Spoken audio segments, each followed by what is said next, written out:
Physical benefits of सलाह।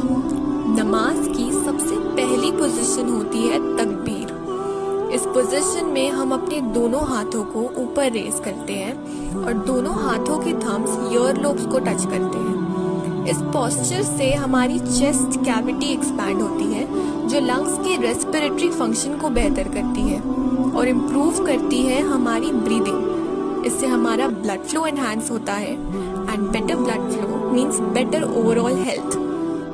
साथ ही अगर आपको किसी भी तरीके का पेन है आपके बैक में या शोल्डर में, तो इस पोस्चर से हमें उस पेन से भी रिलीफ मिलता है। जब रेगुलरली नमाज पढ़ते हैं और इस पोजीशन में बार बार आते हैं, इसकी हाई पॉसिबिलिटी है कि आपका पेन पूरी तरह से खत्म हो जाए, जैसे कभी था ही नहीं।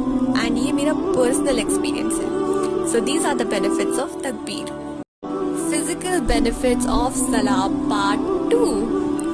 नमाज में सेकंड पोजीशन होती है कियाम की। कियाम के दौरान हम स्ट्रेट यानी सीधे खड़े होते हैं। औरतों के दोनों हाथ चेस्ट पर रखे होने चाहिए और मर्दों के दोनों हाथ एब्डोमेन पर रखे होने चाहिए। साथ ही वेट दोनों ही फीट पर बराबर बटा हुआ होना चाहिए। सुनने में और देखने में ये बहुत ही सिंपल पोजीशन है, लेकिन मल्टीपल टाइम्स इस पोजीशन में आने से हमारी बॉडी का पोस्चर इम्प्रूव होता है। स्ट्रेट खड़े होने से हमारी स्पाइनल कॉर्ड की लंबाई यानी लेंथ बढ़ती है।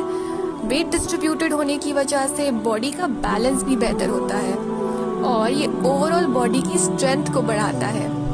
So these are the benefits of Qiyam. Physical benefits of Salah Part 3. नमाज की एक इम्पॉर्टेंट पोजीशन होती है रुकू। रुकू में हम आगे की तरफ बेंड होते हैं और बॉडी 90 डिग्री एंगल बनाती है। इस पोजीशन में हमारे बैक, हैमस्ट्रिंग्स और काफ मसल स्ट्रेच होते हैं। स्ट्रेचिंग बैक और नेक की स्टिफनेस को दूर करती है और फ्लेक्सिबिलिटी को बढ़ाती है। ये हमारे लोअर बैक एरिया का नर्व कंप्रेशन यानी नर्व्स पर पड़ने वाला दबाव कम करती है। इससे एब्डोमिनल मसल्स ईज होते हैं, जिसकी वजह से इंटेस्टाइन से जुड़े हुए मसले ठीक होते हैं, जैसे कि कॉन्स्टिपेशन। ये पोजीशन किडनी स्टोन्स बनने से रोकती है और पहले से मौजूद किडनी स्टोन्स को बॉडी से बाहर निकालने में मदद करती है। बॉडी जब 90 डिग्री एंगल पर होती है तो बॉडी के ऊपर के हिस्सों को ज्यादा मात्रा में ब्लड और ऑक्सीजन पहुंचता है और इससे ब्रेन, लंग्स, आईज और सभी ऑर्गन्स का ब्लड सर्कुलेशन बढ़ता है।